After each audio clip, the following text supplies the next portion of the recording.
Yo, yo, yo. Welcome to the NS9 Postgame Show powered by Primanti Brothers. I'm your host, Anthony DiNardo. With me, we have, of course, Dougie Fresh. Doug, how's it going, my guy? It's going well. It's exactly what you want to see from a playing out the stretch type game. Skenes was great. Home runs from two guys that you want to see hit home runs and that will be on the team next year. And the bullpen, finished it off. It's all you can ask for a September 22nd game where you're 170 games out. And, there's nothing to play for this season. So right, you just look for these individual performances and see growth from these guys, and that's what we got today. Yeah, first day of fall. First off, take that in. It's the first day of fall. Summer's officially over. This year is basically over in all facets, especially for the Pirates. But like you said, if there's a few things you're looking forward to, it's, individual performances, one of them being Paul Skenes and how he finishes out the season, because there's some implications there if he can and will win Rookie of the Year. Hey, you can debate each side. I think you all know where we sit on this, but today just shows another masterful performance. Paul Skenes goes 5 innings today, 2 hits, 3 base runners in total, because he also hit TJ Friedel, which did not look that looked like it was very painful. I'll say that. It didn't look pretty. Yes, it did. But 3 base runners in total, strikes out 9. His ERA on the season now to a 1.99. Doug, Historic. Not a good rookie season. A historic season for a pitcher to start his career. The guy's still throwing 100 miles per hour effortlessly in his 22nd start, right? He's not wearing down. He's not tiring out. I feel like he easily could have gone to 6. And quite frankly, he could have gone more. It's wise that they're not doing that. I'm fine with that. But he could have went out there and pitched the 6th inning, and I don't think, and it was nice to see him overcome the obstacle of not having Yasmani Grandal to pitch to, that he could, prove that he can pitch effectively to Joey Bart, because hopefully that will be the option more often than not next year. Yeah, that's also a good point too. Before we get any further, I do, of course, just want to state that BetOnline is the world's most trusted betting platform and your number one source for everything football. BetOnline has every stat, every matchup, and even live odds and spreads to bet on during the games. Think you know your stuff? Get in on our $200,000 Make a Contest and pick 5 games against the spread every week for your chance at weekly prizes and a share of $200,000.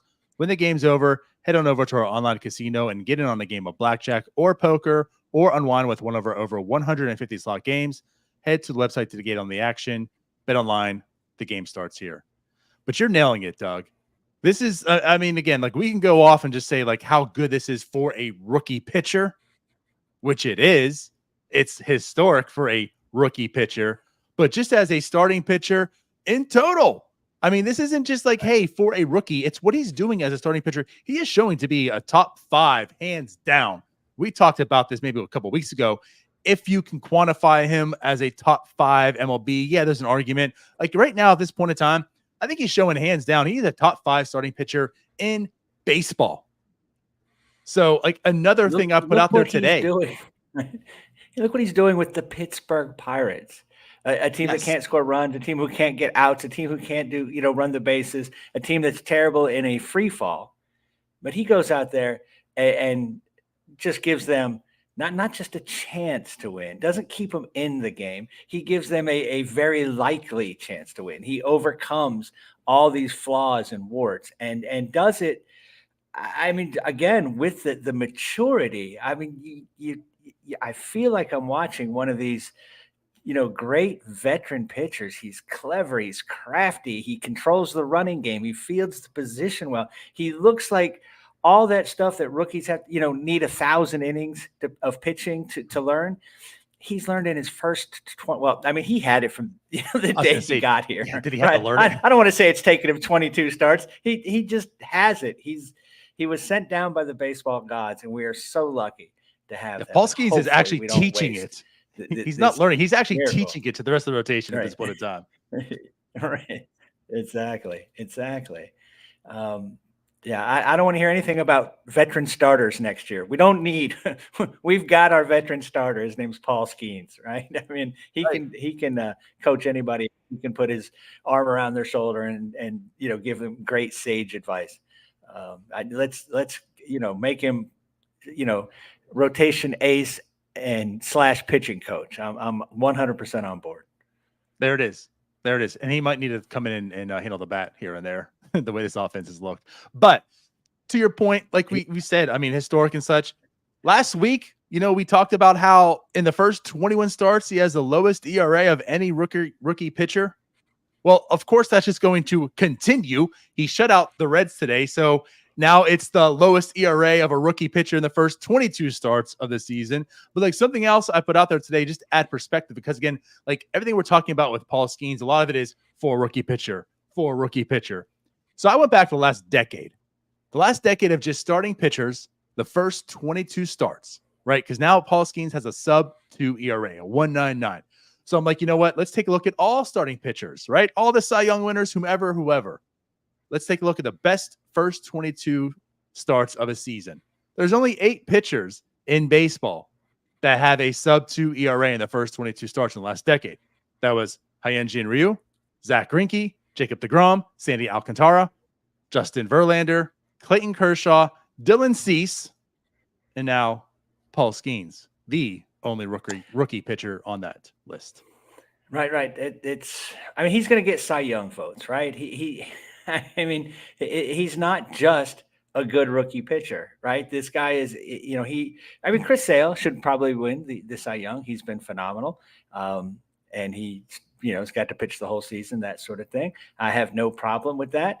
But again, Paul Skenes is, he's surpassed. I don't even think of him as a rookie anymore. And I know that's a thing we like say at the end of the year, like he's earned it.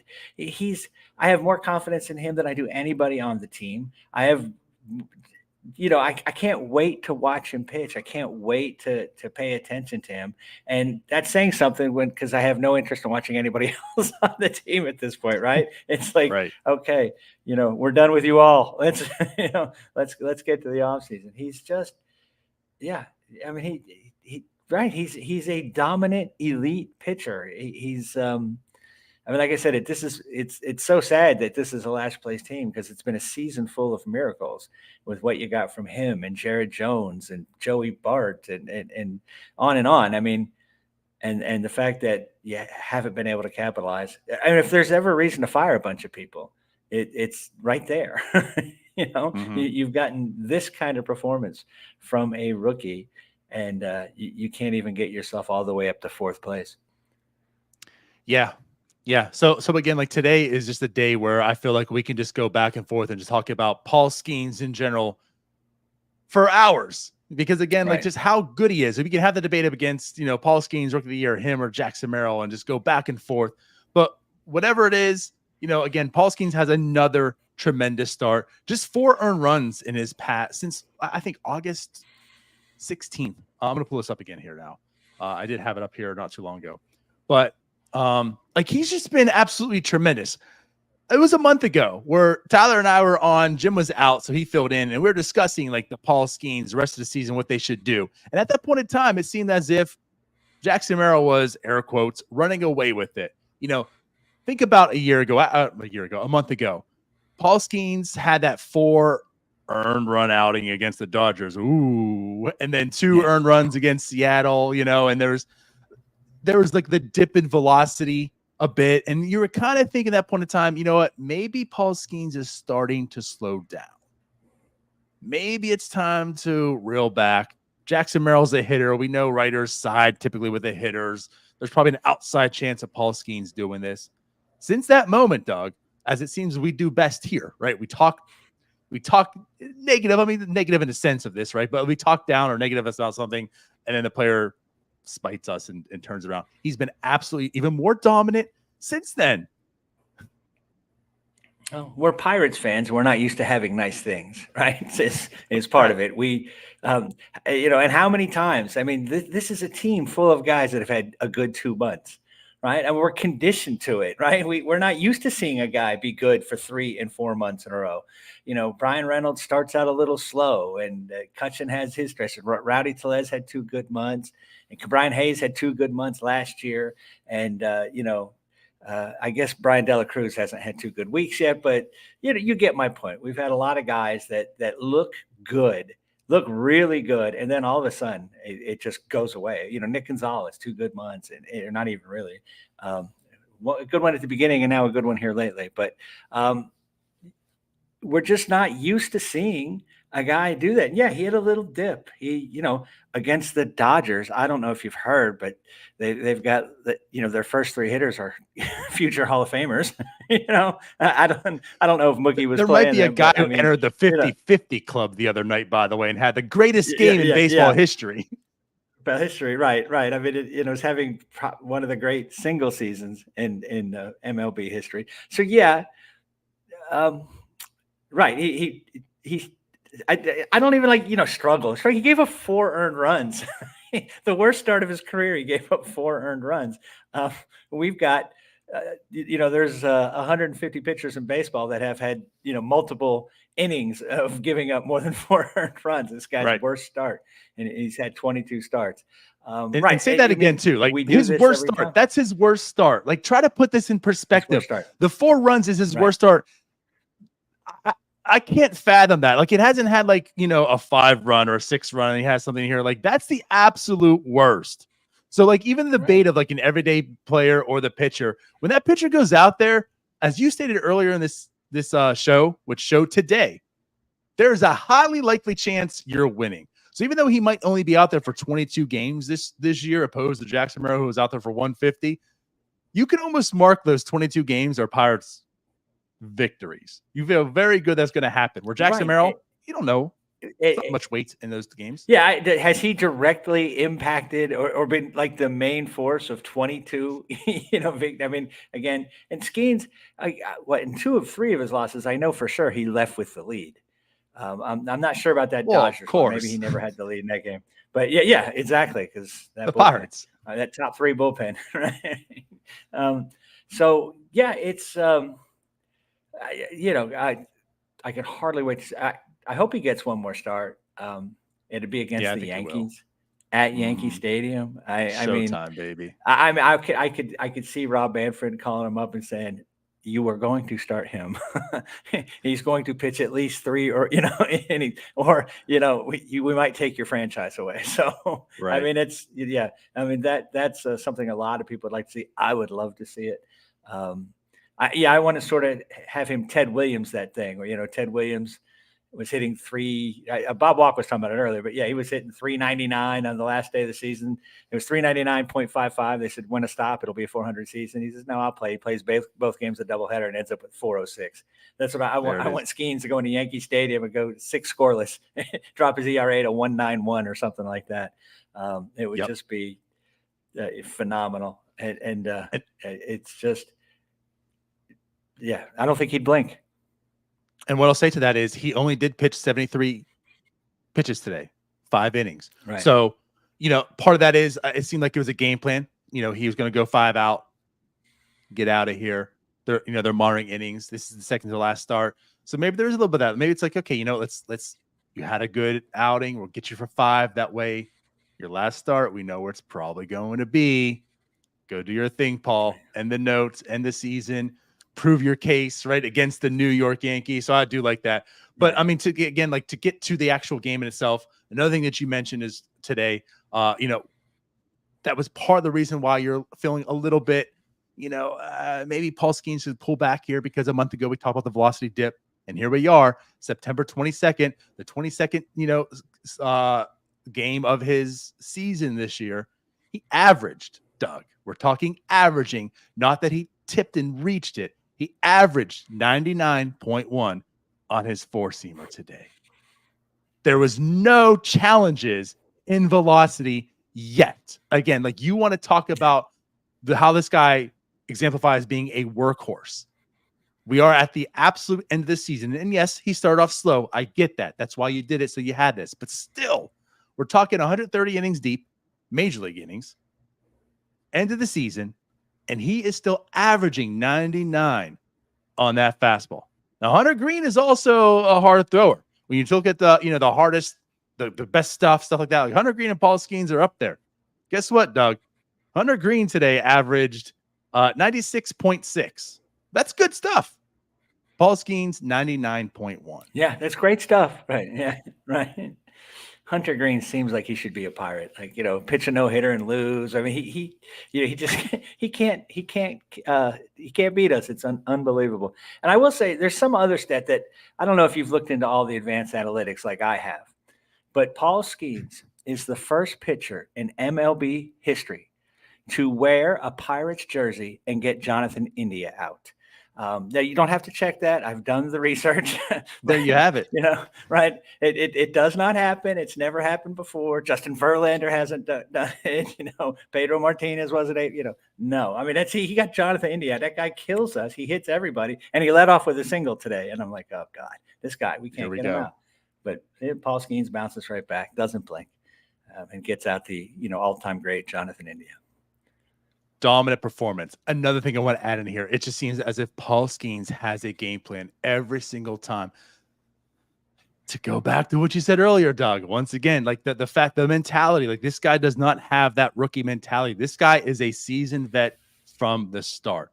Every day, every game, he has a game plan, and usually it works. But the other thing too is, like, if it doesn't work, he's quick to adjust. He has so much in the arsenal that he can do so. Today, the changeup. He threw the changeup 8 times, just 8. But here's how remarkable that pitch is, and here's how great he used it today. He threw it just 8 times. 7 times the Reds swung at it. Guess what happened in those 7 times, Doug? They swung. I'm guessing that there was 7 misses, right? All 7. He had 7 whiffs on the changeup and only threw it 8 times. Right. I mean, we discuss pitch selection all the time, right? We recently you and I talked about Jared Jones and how, he'd thrown his curve more, and was he going to go back to that? There's no pattern with Paul Skenes. I don't know how they prepare for an at-bat against him. I don't know how they game plan prior to the game, because he can throw any pitch at any time, and it's elite. He doesn't rely too heavily on anything. He'll blow it by you. He'll induce a ground ball. Weak contact. He can do anything. It seems unfair what he's doing, because you can't say, oh, I'm just going to sit on the fastball. You might not see one. A guy that averages 99.1 miles per hour in a game on his fastball, and he might not throw you one in at bat, because he's going to throw his changeup that nobody can even touch, or he might throw his splinker, or along those lines. It's just right. It's really something. I mean, we've all watched a lot of baseball. We've seen some impressive pitching, and this is next level. I mean, it is unbelievable to watch. And the other thing on top of that is, it doesn't end. It doesn't end in that batter's box. If you actually are one of the few to challenge and beat Paul Skenes and get on first base, he is still battling you. He's still salty about that. And it didn't happen today. He didn't pick anyone off today, but he has such a good pickup move. And I swear he tries to get every single person that's on first base out himself. To the extreme of, like, he broke, he threw 3 times and the runner had to advance. Like, there was no right with the new rule and such, but like, he is fearless out there. I mean, again, like, you get on the bases, he's still trying to get you out. Right. And he's right. He's got a good pickoff move, right? In his rookie season, from day one, he's had a good pickoff move. It's unbelievable. And right, he takes it as a personal, like, he gets mad at himself, feels like he screwed up. He's like, okay, I've got to correct this. And again, the reason he didn't have any pickoffs is there were only 3 base runners. He didn't have that many opportunities. I know. And I remember watching Greg Maddux a lot. Greg Maddux had a terrible, he couldn't control the running game. And the reason is he didn't have any practice on it, because he didn't allow a lot of base runners. It doesn't matter with Paul Skenes. He can do everything. It's just unbelievable. It really is. So in totality, 16 whiffs today. Again, he only threw 73 pitches, 41 swings, 16, a 39% whiff rate, 100% on the changeup, but 6 on the sinker, 2 on the 4-seamer, 1 on the sweeper. Again, just looked completely dominant. now, a 1.99 ERA on the season, just dominant. I'm excited for his next and last start to come. I guess we should talk about the rest of the game. I want to just keep talking There were about some Paul good Skenes, things, right? but we should. Yeah. I was going to say, you talked about how, of course, India let it off with a hit here and such. Well, the Pirates, they got on the board early. I know Nick Gonzalez didn't do anything at the first at bat, but hey, Oneil Cruz goes deep, goes very deep today. 1-0 ball game right off the bat, which of course for Paul Skenes, that was enough. They did add another run for some insurance, I guess, 2 runs. Ooh, but hey, Paul Skenes, Oneil Cruz, home run early, still continuing his really good season. He got the 2020 on him the other day. Today, of course, his 21st on the year. But also with Oneil, 2 walks in the game. He was on 3 times today out of the 5 times back.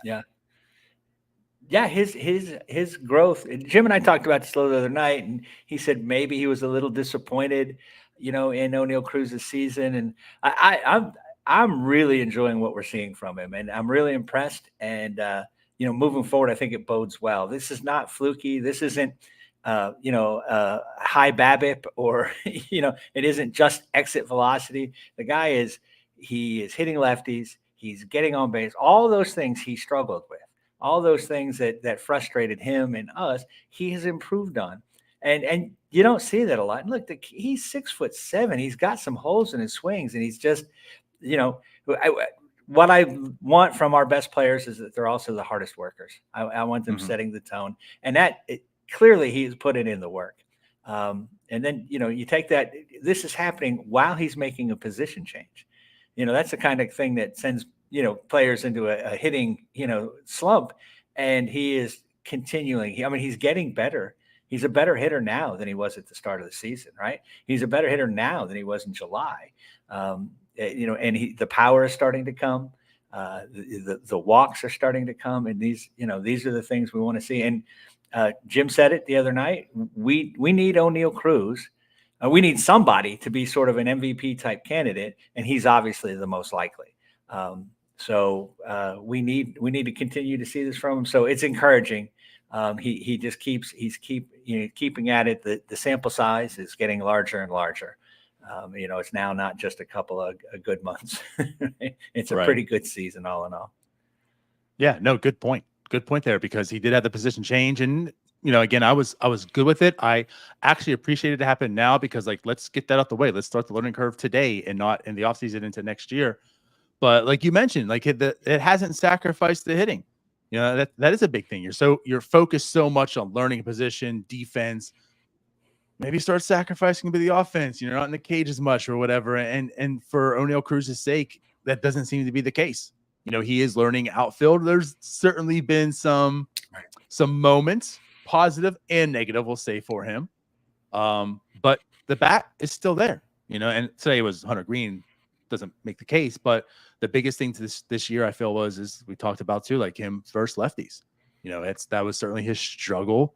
He just, is he a platoon player somewhere going as deep as, which you had the numbers there that could support that.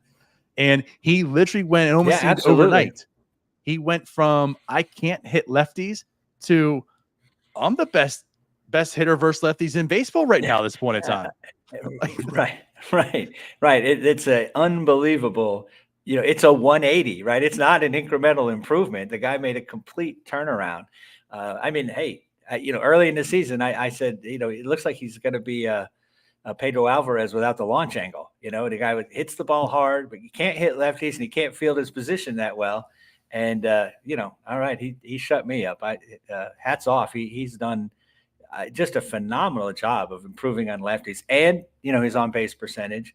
And I think, like I said, the stuff that he's worked on maybe has limited his power somewhat, but I think we're going to start seeing that. And it's going to be interesting next year. I think 2020 may come a little earlier in the season than it has at this point. So I'm very impressed with Oneil Cruz, and can't ask for more at this point, I don't think. Yeah, for sure. He's capping off a very good, successful first full season of his career. So this is certainly something that excites you going into 2025 about him. Other than that, Wasn't a whole lot of offense like we talked about. Hey, Nick Yorke adds the second run via home run, as you mentioned here also. His first home run of his career, also first extra base hit of his carear. That was one thing First talking walk. about him. Like, you got his first walk today too. And first walk, right? Like the numbers were looking good. Right. But yeah, like his first few games, the numbers were there. He had like a 500 batting average at one point, but it was like all singles. It's early sample size as well, but it was nice seeing him hit that power. He does have a little bit in him. He's not Oneil Cruz. He's not the guy we were just talking about before, but he's got a little bit of pop. And today he was able to show it. So again, adding some insurance to make it now 2-0 for Nick Yorke. Solid day for him. 1 for 3 and a walk, like you mentioned, one strikeout. But hey, OPS over 700 now. Yeah, he's just getting his feet wet. He's starting to look, again, to borrow from you, I'm intrigued. I look forward to seeing. I mean, I think he's going to be the starting second baseman next year. I think Nick Gonzalez is playing shortstop. I think Kiner Falefa will be the utility guy. We'll see. I don't know. Lots can still happen. You're not taking that from Cornell, are you? No. Cornell says Nick Yorke's going to be the shortstop. And I disagree. I don't think he will. Yeah. Either way, I don't know so much about that yet. Like everything's telling me IKF, which I don't want. I want IKF to be like the super utility guy, but we'll find. We'll see. We'll find out. Either way, I think Gonzalez has certainly proven himself to be part of this team next year. And Yorke has not so much a prospect pedigree. I mean, he's a good enough prospect, not like he's a top 100 or anything like that, but has the prospect pedigree. He's performing. He's only 22 years old. Like he'll find his way on this roster, whether it's opening day or later. Yeah, at some capacity. He'll get a lot of major league at bats next year. It might not be opening day in Tampa. We should go. By the way, I'm just saying. Pirates open in Tampa next year. There we go. Maybe we will. But good day for Nick Yorke. And Billy Cook had another hit today. Didn't do too much. Was late in the game. Allow the Pirates an opportunity to maybe do some more damage. Billy Cook goes 0 for 3 today. He did have a home run last night, so he's another guy who does have some power. I think we're seeing it's so early. There's still a lot, but you see the strikeouts, you see the power. I think we're seeing why we want to see Billy Cook up here. Let's get that up there. But it's more likely he's like a utility, fourth outfielder, bench guy, not like an everyday player. Today, again, like I mentioned, goes 0 for 3, but he does get a hit late in there. And that's what we'll talk about a little bit here as well. Pirates do load the bases. Once again, the Pirates MO. I know they won today, it was 2-0, but they load the bases. Oneil Cruz comes up and they get out of there. No damage was done. So again, like we had a little bit of everything. Like the Pirates scored some runs, had some home runs, but the Pirates couldn't leave a game without their MO of leaving guys in scoring position, especially loaded. Right. Yeah. Second, third loaded. That they're green kryptonite this year. You get guys on base, and nobody on the team can forget hit. They can't even they can't get a sacrifice fly. They can't move a guy over. So it's it's a frustrating team. And it's on so many levels, right? The guys lack talent, and then they are not coached up to execute, some of the simplest baseball plays. And it's a little frustrating. I like what we're seeing from Billy Cook everywhere except at the plate. He's falling into my Jared Triolo club of, man, I wish this guy could hit. Yeah. He can steal. I mean, he can run. If he could hit, he could be a decent. Yeah. And I mean, right now it looks like he, fourth outfielder might be where he ends up, and that wouldn't be terrible because he's good defensively at all those positions, and there's still a little hope that he might be able to hit, as opposed to some of the other guys we've been running out there that have proven beyond a shadow of a doubt that they can't hit. So, yep. Yeah. It's this was a Piratey game, right? 2 runs, and then hold on to your seat, and hopefully they don't bring in Bednar, Right, which they didn't. Chapman was able to close the game out, get the save. But I do want to talk before Chapman, right? Dennis Santana once again comes in the 8th, pretty big spot, and does what Dennis Santana has been doing. So, guys, sandwiches are coming. This is a good game. A lot of Paul Skenes talk. We really want to talk. Let's talk a little bit about Dennis Santana before we get to the sandwiches, though. He comes in and has a strikeout, just does what he does. Scoreless inning, No hits, no walks, strikeout. His ERA at a 4.06 on the year. But Doug, like what I want to talk about more specifically about him, we've been going back about how like this streak, like how good he's been doing. And in his last 36 innings pitched, just 5 earned runs, 41 strikeouts, just 6 walks. Now, let's go even more current. He's given up 5 earned runs. I don't remember. Right. I can't even remember him giving up 5 earned runs. It was all early. Like, is that the first? Yeah. That was the streak started, but he had like a couple sprinkled in there. But yeah, like so I want to talk about his last 21.2 innings pitched in that streak. Only 5 hits. Doug, only 5 hits. 21.2 innings, 5 hits. Dennis 5 Santana. hits. Right. Yeah. No, he has been, and I still think it's like this story hasn't gotten the appropriate amount of attention, right? I mean, this is unbelievable. Imagine if he was doing this and we were in a playoff chase. You know what I'm saying? Like, what a dominant, unbelievable thing that would be, especially considering how you picked him up and considering his first outing. He has absolutely been the best reliever on the team since that first outing, right? Yeah. And it's I mean, he's not getting wins or he's not getting too many save opportunities. So there's no, sort of counting stat to credit him with other than holds, and nobody pays attention to those. But it's been phenomenal. And I early in the game, I was like, can he get a 3-inning save? Right. I didn't want to see anybody else go. I wanted Skenes to go 6 and then just bring in Dennis and Hannah. I feel good about Holderman, but yeah, we got, I'm sorry, not Holderman, Aroldis Chapman, but Holderman came in and, immediately gives up a hit to Jonathan India, the all-time greatest hitter ever. And, right. But then he got out of it, and then Majinski did his thing. This was at one point our winning formula. Good starting pitching, just a few runs, if they could only score 4, and then good bullpen. So it worked according to plan today. Yes, it certainly did. Just to touch up on what you mentioned here. So yeah, he had 3 games in a row where he gave up runs. That was in the early part of August. So that's why there's the 5 in that stretch, because 4 of them came in 3 games there. But I do want to highlight here, he has only given up 1 earned run since August 8th. And that came just the other day in St. Louis. That earned run he gave up, that was the first earned run he had. And since just 1 earned run since August 8th. The season's almost over. So he's adding win probability, right? When he comes in, if you have a lead, you're leaving. When he leaves, you still have that lead. Is basically what's going on there. So, and think about that's exactly what we said about that time frame. Desperately need, right? And again, like that time frame, you're talking about win probability. He's been in crucial moments. This isn't you're out there for the 6th. Yeah. I mean, in that time, he's not coming in the 6th inning down by 5. Right. Right. Those 21.2 innings, those have all been when, hey, we don't trust Bednar anymore. This bullpen's not, any good. Dennis Santana, you're the guy now. 5 hits in those 21.2 innings of the best part of the lineup that, a reliever's going to face, more or less.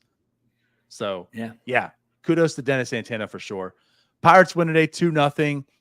73rd win of the year. Now they got the Brewers and Yankees coming up. So interesting. 6 games. What is that? Yeah, 6 games to get 4-2. Is 4-2? so we can definitively declare there was improvement. 4 Paul Skenes starts. Is that why you went 5 today? They're going to try to fit 2 more starts in for him. Right. Yeah. Oh. Doug, let's go ahead and get some sandwiches out here for the people. You all know what to do. This is your last moment. Get your hashtag Raise-Its in there, just like Lisa did here. All one word for your chance to win 2 free Primanti Brothers sandwiches. Also, in this time, if you haven't done so, you know the deal. Like, subscribe, leave comments, do all the good stuff with us.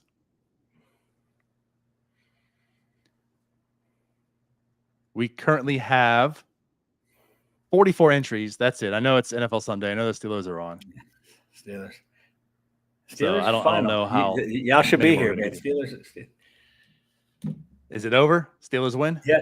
Steelers win 20-10. Nice. All right, let's do this. We have 44 entries. Let's find out who's today's lucky winner is.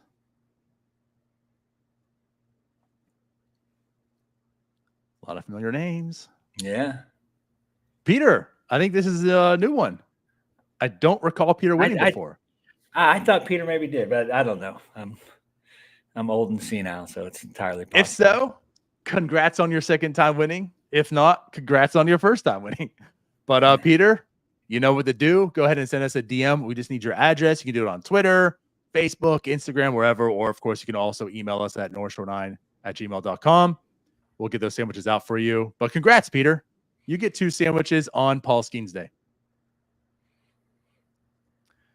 So, Doug. Paul Skenes Day is enough, but, just to add a little, Paul Skenes Day, Pirates win, Steelers win, 2 Primanti Brothers sandwiches. I mean, you can't get more yinzer than this. Right. Yeah, exactly. It's a yinzer trifecta. There it is. Well, let's get out of here, Doug. Everyone, appreciate you guys for watching, tuning in. We'll be back tomorrow with Starbucks in the morning. Of course, we got post games, 6 more for the rest of the year. Season's about to be over. Let's enjoy this last week. Doug, we out. We're out. Let's go Bucks. Let's go Paul Skenes. 6 more shutout innings. Or 5 more. Bye-bye. Hey, you all. Thank you for watching. I know we try to provide the most entertaining content that we can, and we'd love to spread it to as many people as possible. So I know it doesn't seem like a lot, but if you could take the 5 seconds to like this video and subscribe to the page, it helps out so much more than you know. Thank you, and let's go Bucks.